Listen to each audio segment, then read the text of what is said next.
महू कुमारा तो हम वो गोरी तहू हावसो कुमारी। महू कुमारा तो हम वो गोरी तहू हावसो कुमारी। शौक लागे मोला खाए के चट होठ रसीली और चेहरा गुलाबे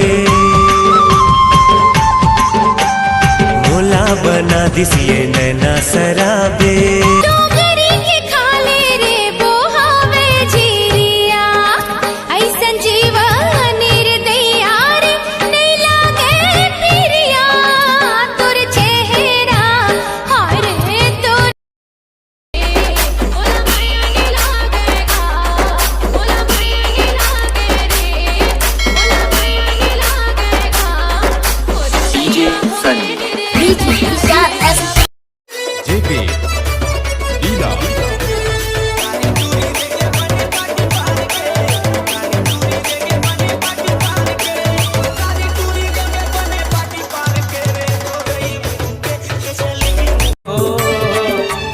तोर पर लगे पानी रे